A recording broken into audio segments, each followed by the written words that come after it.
Today, I am interviewing our recently returned outreach team. They went to Uganda late February and they got back around the 11th of March, just as things were starting to clamp down because of COVID. And so they immediately were brought into a time of quarantine. They have not had a chance to share with the church. And so I just wanted to give them a chance to share a little bit. It won't be our formal big share, but at least this opportunity for you to hear a little bit about some of what they learned and experienced while they're in Uganda.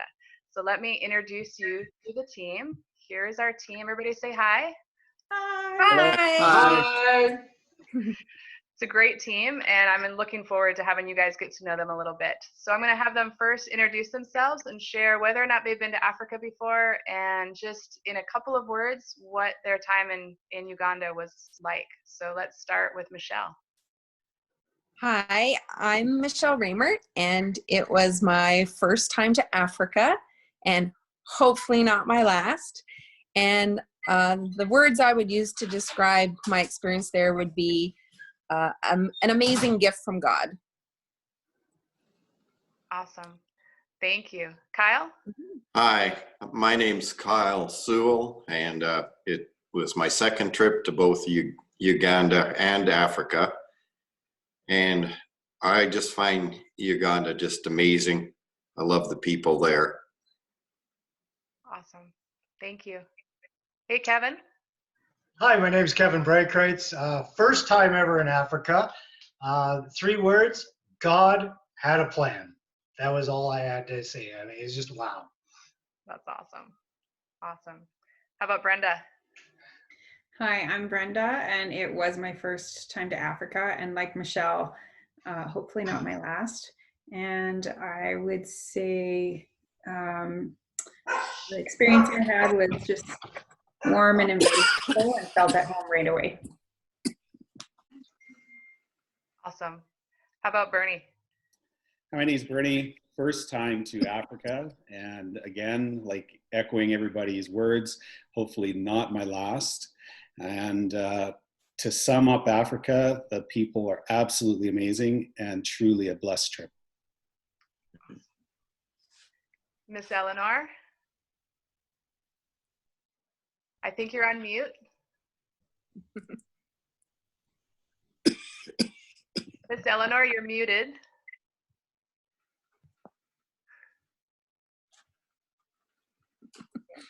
Unmute. I didn't do anything. There you go. You go. Go ahead. Okay. Again? Yeah. Hi, I'm Eleanor. It was my first trip to Africa, and I can sum it up in 2 words: joyful and humbling. Nice. And how about John? Hi, I'm John Raymer. It is my first of many trips, God willing, to Africa. I could sum it up in a lot of words, but one would just be fabulous. Nice. How about Adam? Hey there, my name's Adam Minke. I've been to Uganda before, so it was nice to return. And I would just say warm people, warm welcome, warm weather, and wow. Nice. Okay, so I'm going to ask each of you one question just as we go, and we'll stay in the same order. So we're going to start with Michelle. If you can just share one highlight from your time in Uganda for us, that would be great. Well, I have many, but I guess I will share one, and my top one. And it would be just to let people know we all as a team had the awesome privilege to meet someone that we've sponsored for almost 20 years. And to see what sponsorship can do for one individual just opened my eyes and touched my heart so greatly. To see a young man serving the Lord and just so incredibly grateful just is beyond words. It's different now when the money comes out of the bank account. I used to not even be aware, and now I can take that time to be aware, to pray, and to thank God that I can be part of something bigger than myself. And now we have the awesome privilege to be in relationship with him, and I can't describe the joy and the pleasure that has been. And just to let people know, sponsorship is life-changing. So it was an amazing opportunity to see someone that's been in my life for 20 years. Yeah. So I support sponsorship. Awesome. Thank you, Michelle. How about Kyle? I know you've got some similar thoughts. Yeah, mine's a sponsorship story too, and it starts in Buakwe in Uganda. And in 2017, Nicholas's mom and her 3 children were asked to leave by her husband and their father. So they moved, and their house was very small, and mom was trying to make a living selling vegetables and firewood. And she's also very handicapped and has limited use of an arm and a foot. And Barb and I met several worthy and deserving families when we were there in 2017, and we prayed on who to sponsor and the next morning I woke up and I had Nicholas on my mind, so he became our sponsor child. So this March in 2020, we went to see Nicholas, and praise the Lord, the whole family looked healthier and brighter. They had moved to a bigger house with their mom's mom and her sister, and it is just pleasing to see how much the Lord can do with our $41 a month. And we will be sponsoring Nicholas's sister in September when Lynette turns 5. And through our international needs contact, Ivan, we were told that Nicholas's mom had given up hope in 2017 before Barb and I came. And I just thank Jesus that he led us to them and to help a really loving mom and to bless their children.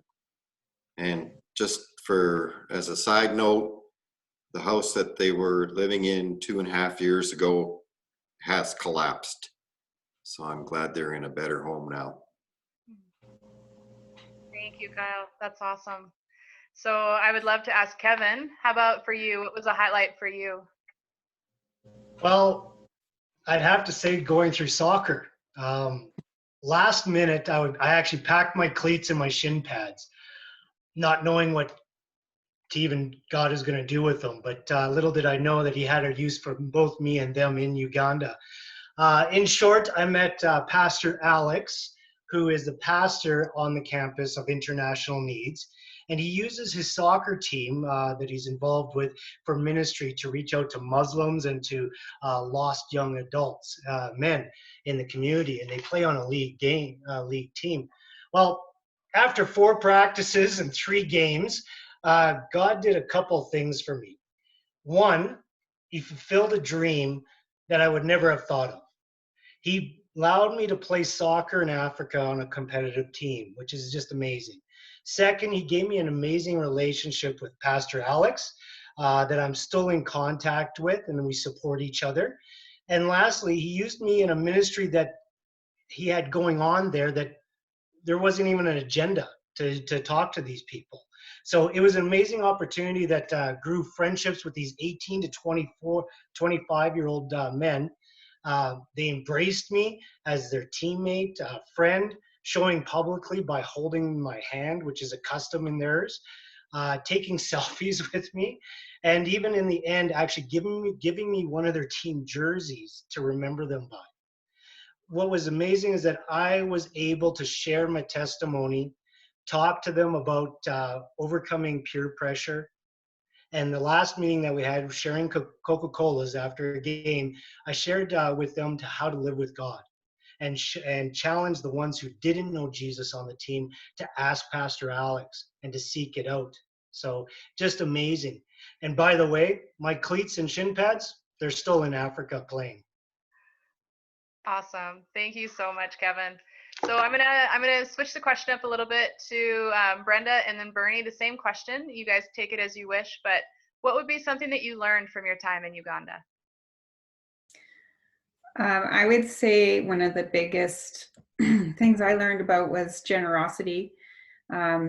Generosity displayed amongst the students and from community members, that seeing them graciously give one another from what little that they have, and to us as well.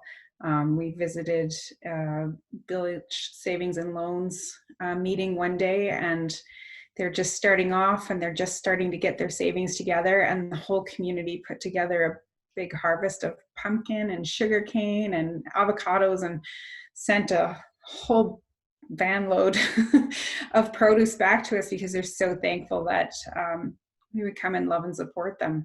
And then with the students, watching them with what little they have, when they can earn money, that when they're performing in front of one another at the service or in the school, they'll go up and they'll give small coins to each other to encourage each other as they're performing. And it just fills your heart and makes you realize that you don't need a lot to be generous. You just need to be generous with the little that you have. That's so cool. Brenda, thank you. How about Bernie? Same question. I wouldn't say it was a learned, I would say it was a reminder that we have a faithful God, and God is always faithful, even when we're not. And when we give him the space, and when we are open and available to whatever he has to do for work in our lives, when we freely open up to him, he does amazing things in, around, and through us.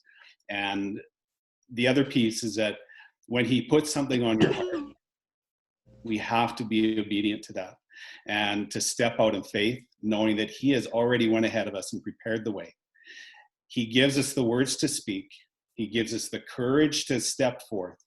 And if we can be bold and courageous to speak his name, no matter where we are, what we're doing, or who we are with, he blesses us beyond measure and beyond belief. So over there, he definitely has stretched me. And when he put something on my heart to do, following through with that and being obedient, the blessings that he gave through that will be with me for the rest of my life. And through that, he has equipped me for his ministry. And that is the biggest blessing of all. Awesome. Thank you, Bernie. You're welcome. Miss Eleanor, I'm going to switch it over to you, back with the original question in terms of highlight. What would be a highlight for you from your time there? I've got so many, so it was hard to choose. I think one of the biggest highlights for me was being with the girls from the secondary school. We went into the classroom and spent time with them, Michelle and I. And it was such a fun and precious time being together. We had fellowship, lots of laughter. They had lots of questions. They showered us with love and hugs. And I think then I just maybe realized just how much I just enjoyed being with them. I was thinking I might feel more comfortable with the younger ones, but we totally hit it off, all these teenagers. And I loved their joy and zest for life. They did have one question, and it was a big question, and they asked it more than one day. Do you have any chocolate? Some of them, I think, had a very sweet tooth. And I guess, in summary, I would say Uganda is such a beautiful country. The people are warm and welcoming, and despite their poverty, they have such thankful hearts. I left a little piece of my heart in Uganda, and I do hope to return. Thank you, Eleanor, so much. And John, how about you? Can you share a highlight? I think the big highlight for me was the people. To be honest, as a hobbyist photographer, going in, I was very excited about taking pictures of just the beauty of Uganda. And and it was very beautiful. But as it turns out, the beauty of that country is the people, and just like some of us talked about, the generosity and just the joy, even when some of them are not in the greatest of situations. It really it made a big impact on me and all of us. And you only have to spend about 10 minutes with somebody to feel like they're family, and you're calling each other my friend. One of the things that I took pictures of was the old boys' dorm, and it was to show how cramped it was and dark, and how they really needed a new facility. 3 bunk beds high. I mean, that's where they lived. Their clothes, everything, their books was in that small bunk. But they were so happy. So it was kind of hard to show them in a bad situation when they were just so joyful. And it was a real pleasure taking pictures of those people. And earlier I mentioned how it was my first trip to Uganda. This will be the first, God willing, of many, because like Eleanor said, you leave a piece of your heart there, and we're family now. And it really leaves a big mark on you, and you really do leave a piece of yourself there. Thank you, John. So the last one is Adam. So you went with a couple of hats you were wearing. One was as a co-leader for the team, but also as part of our Global Compassion Committee. And you as well, you help run the partnership there with Uganda. So I know you went with some special interests. So can you share a little bit of an update from our partner there? Yeah, absolutely. Of course, everyone greets the church, Justice, all the staff, everyone greets Crossroads Church. So just know that you're loved by them and you're being prayed by them. And for me, I had the privilege of finally seeing the girls' dormitory. The building is just beautiful. And just some background for people is that Crossroads Church, through the Christmas campaign, funded the construction of the girls' dorm. It was completed in 2019, but I hadn't been inside yet. I'd seen some pictures outside. It's a beautiful building, but I got to go inside and get a tour this time. And when I walked in, the light was coming in the window, the fresh air was blowing in. It was so spacious. You know, girls had places for all their stuff, their school stuff. You could see, they could study there. They had such pride in showing me around. They showed me, this is my spot, and show this and show that. So I just want to bring news about that back, because it's like a breath of fresh air in that place. It's night and day difference from what they had before, and it's just so beautiful inside. And you can tell that there was a peace in that building, and I felt so good about the girls being in there.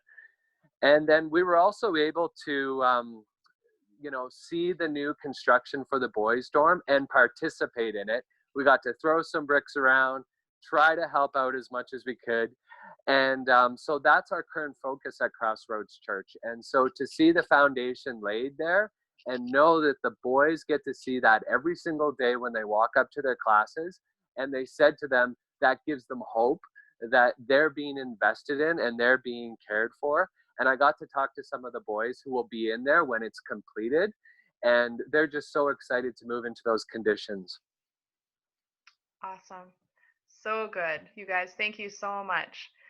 I appreciate your guys' answer. I'm going to ask you a question I didn't tell you about, but I know it'll be an easy one, because I've heard all of you talk about it. But as you think about your time in Uganda, just in one word, can you share, who do you most remember? Who do you hope you can see again soon? Like, who is that one person that keeps coming back?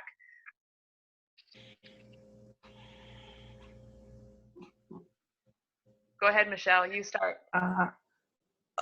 I'd have to say two. I can't say one. Okay. Mine would be Jamil and Irene. Awesome. And everything you hear about Irene is 100% true. She's amazing. So true. Kyle, how about you? I'd have to go with Irene as well. I mean, she's just so special. Yeah, nice. For those who don't know, Irene is one of the people who takes care of our teams when we're there. She helps cook all the meals and just brings joy to anybody that spends time with her. And we love Irene. How about Kevin? I have to cheat. One is Pastor Alex. always because of the contact. But my new sponsor kids, Hope and Dorcas. I honestly, I would love to see them again and have a Kyle experience or Adam experience or even a Michelle experience like that. So Nice. How about Brenda and then Bernie? I have to second or third or whatever it is, Irene. And also the sponsor children that we've started to sponsor too. I would love, it would be so fantastic to just to have met them already, but to see like Kyle did and see them again.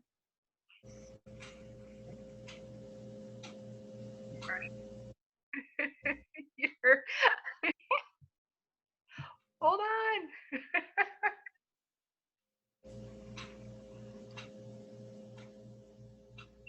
Oh, Bernie, come on.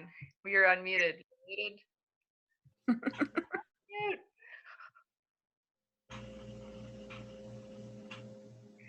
So sorry about that. There we go. I lost my screen. So definitely Irene, she took very good care of me. I had a couple of health issues when I went over there that were diet related. So she is truly an amazing woman. And echo Brenda, our sponsor children for sure. Is Eleanor? Well, I'm going to also name some of the same people the rest of you did, one being Irene. I got to spend a morning with her, and I was having a difficult morning, and she took the time out from her duties to pray with me, and it just meant so much to me. Jamil, wonderful driver. Sometimes we did cover our eyes and some of the roads that we were on, but he always got us to our destination safely. And I would dearly love to be able to see my young lady that I am sponsoring. John, how about you? This is for Michelle and I, Daniel. I'm going to name three people, sorry. Daniel, as Michelle mentioned, has been a part of her life and my life for her 20 years, me for about 8. And he's way more than a sponsor child. I mean, he's 24, right? Mm-hmm. So he's a young man, but he's a son, he's a brother, he's a friend, and much more than just a sponsored child on paper. And we have to see him again. Jamil, I would drive with that man anywhere. It was an adventure, but he was more than just our driver. He was a brother, and I can't wait to see him again. We had a really good relationship, and I love that guy. And like everybody else said, Irene, we had some great kitchen chats, and she was very patient when it came to me taking pictures of her, because I took a lot, because it was wonderful to see her joy and just how awesome she was in the kitchen. I'd eat her food anywhere, anytime. But you know what? The list is long for lots of us, but those are three for me. How about Adam? Thanks, John. Welcome. Yeah, for sure. So the benefit of going back time and time again is that you form those deeper relationships. And our family also, we have a sponsored child named Marion. So seeing her and our family again and again as we go back, as Tracy goes back, that's just such a joy to see them. And then, of course, we have a deep relationship with Justice Moinda, the Executive Director of International Needs. He's been in our home, and I got to go out for dinner with him and his wife, Deborah. So just having some of that bonus time to have a meal with them, talk about life and their kids, like it's just such a blessing to spend more time with them too. That's awesome. Thanks, you guys. I have one more quick question, really easy, but just in case anyone wasn't quite sure, I want to hear your initial reactions all at the same time. How many of you would be interested in going back to Uganda? Yeah. I can be ready in an hour. Yeah. Uganda. When are we leaving? Where's my ticket? Good. Yes. Go. I'm out of here. Okay. I gotta sign off. I gotta get ready. We're leaving. I'm packing my suitcase. As you can see, we're all on the fence about it. Hey, I'll quit my job. Oh, Just you guys, kidding. so fun. No, it's so good. Thank you so much for your time. We're going to call that a wrap for now, but just thank you. You guys have been so much fun. I think we've been journeying together for 6 or 7 months since we started the trip, well, more than that probably. But what a joy to be with you and to continue hearing more of your journey. So thank you for sharing, and we're going to call that a wrap for now. So let me. I like to say that I have something else to do. Adam, you mentioned your name is pretty easy to say, and I know in certain cultures, like I'm thinking Eleanor, how did people say your name when you were in Uganda? Was it hard for them to pronounce? Because L's and R's are difficult. Yeah. Sometimes they did. So what I did is I said, for the younger people, you can call me Miss Ellie. Miss Ellie. Nice. Yep. And some of the others, the adults could call me Ellie if that was Oh, there we easier go. for them. So We are in the same house. What about mom? yeah. Yeah, Jamil called you that. Just Yeah. mom? Yeah. Mama Ellie. How's Mama? Ellie. Nice. Yeah. I had to watch, there was a lot of Kavinas. Kavina. Yes. in- Lots of in Kavinas. Uganda. I And I call was you like, that behind your back, by the way. yeah, thanks, exactly. I was like, whoa, wait a I'm minute. kidding. No, it's good. I know. I was like, oh, that's interesting. I've never heard that before, Kavina. Kavina.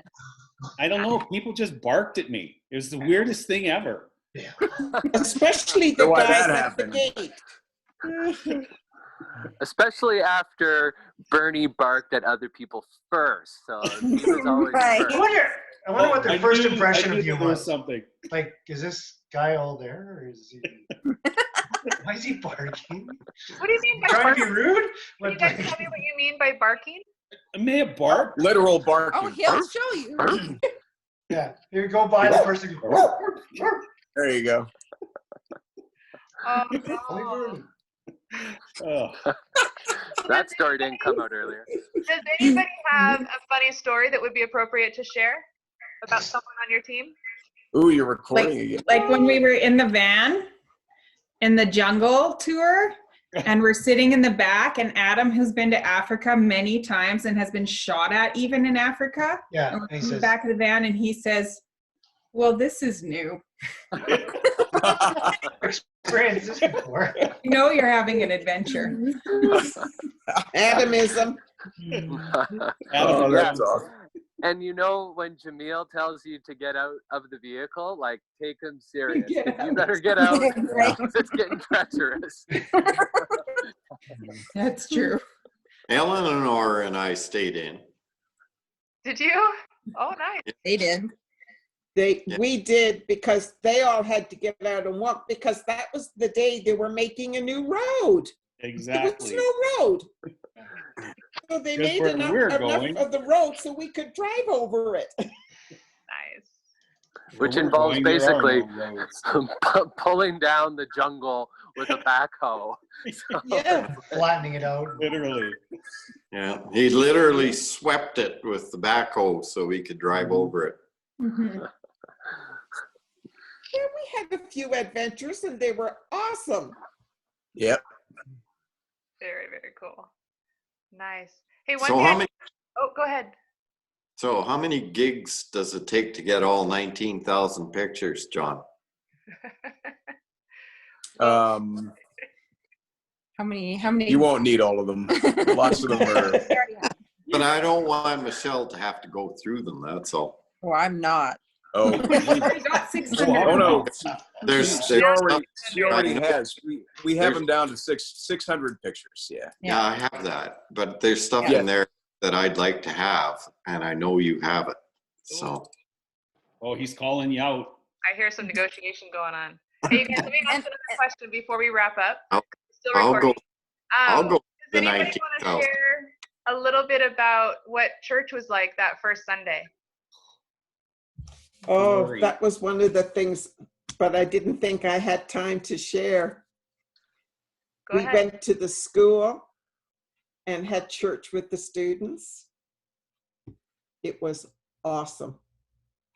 I couldn't believe they led in the worship, and they were so full of joy, and you really felt God's blessing. They sang, and it was just the most beautiful worship I have been in a very, very long time. Yeah. Yeah, it was And they awesome. danced too. Mm-hmm. Yeah, that was awesome.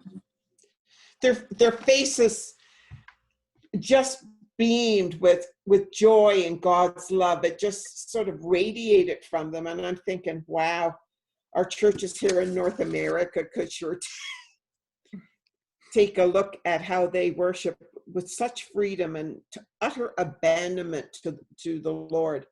Mm-hmm. It just really filled my heart with a lot of joy. I thought it was awesome. Mm-hmm. And we had the same experience at Pastor Eli's Bridge of Hope Church too. Mm-hmm. Yes. Very cool. Anyone else want to share about their experience in church in Uganda? It was so amazing. Just, I mean, they start singing, and then the keyboard player kind of catches up, and so they no fancy band, no nothing. They're there praising, worshiping, dancing, and just being joyful with them, with that. And I loved it. And same with Kyle. Like, I was actually in Pastor Alex's church on the other Sunday, and I mean, it was just it was just wild. It was fun. They had so much liveliness. I would say that's the biggest thing. I enjoyed it, and they could just go on. They just went on and on and on. So it was great. Inspired me. Awesome. Is there anything else that anybody wants to share before we wrap this? The only thing I would like to add about Irene, because I've told a few people and I just feel it sums her up. I feel like I heard so much about Irene, and it's like no one could describe or explain Irene. You have to experience Irene, because none of us we can't put it into words.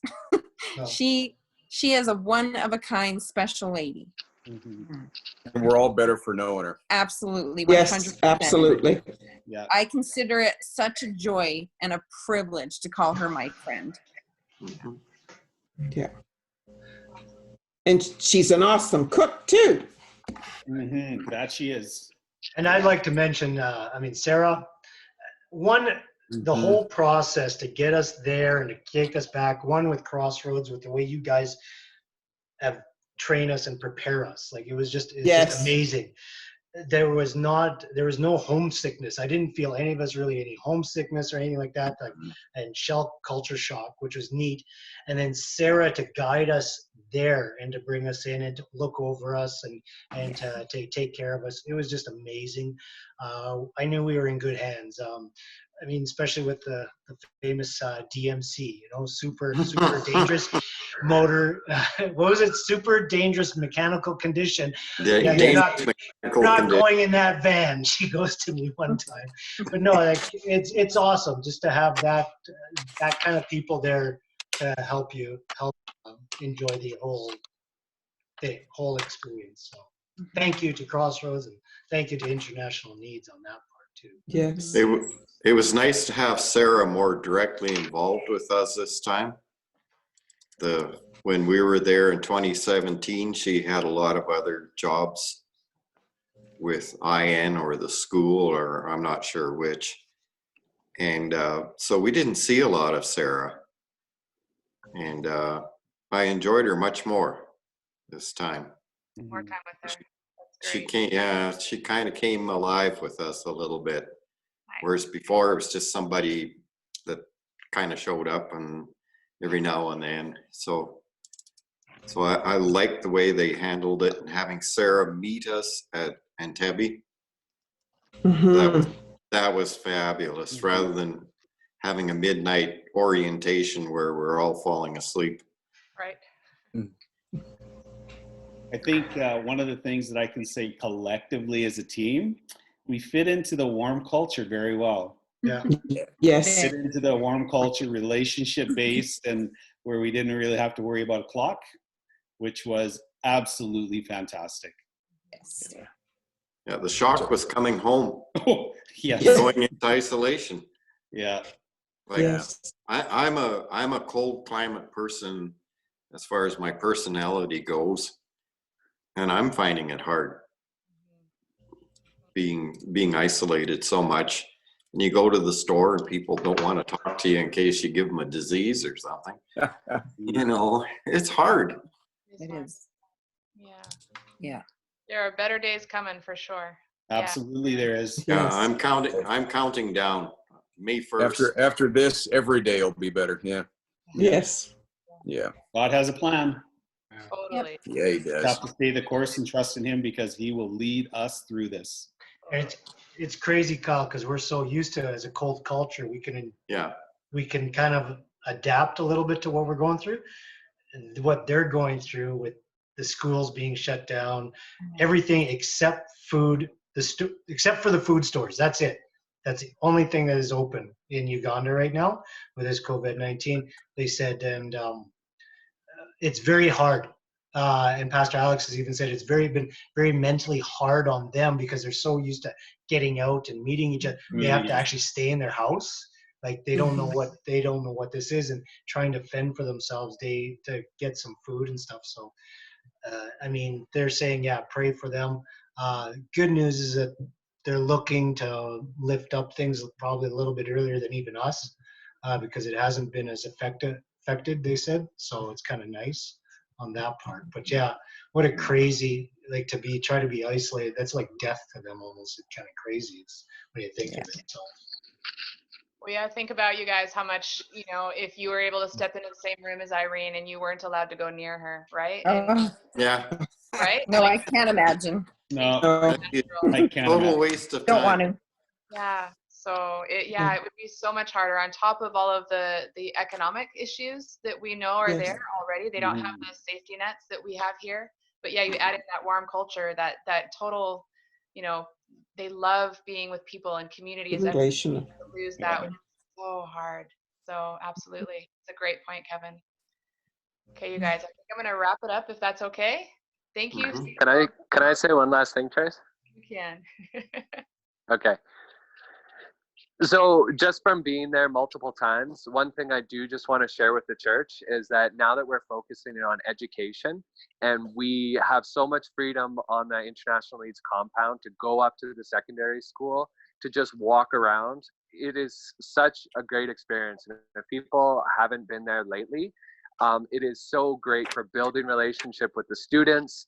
We were popping up after school at 4:30. We're playing sports. There was soccer, volleyball, frisbee. Just go hang out with the students at the dorm. And I just felt like I was able to really experience that this time. And I would just recommend that experience now that we're focusing on education, to invest in those students at the secondary school. It made it so easy to build relationship. And I think it just led to a great experience for everyone. I agree. Absolutely. Yeah. That's a great A way time to at the classroom. call out Awesome. church for everyone that hasn't got a chance to go to try to make it if they can, because it's incredible. I know you guys had an amazing experience, so thank you. We're gonna roll this up. Okay.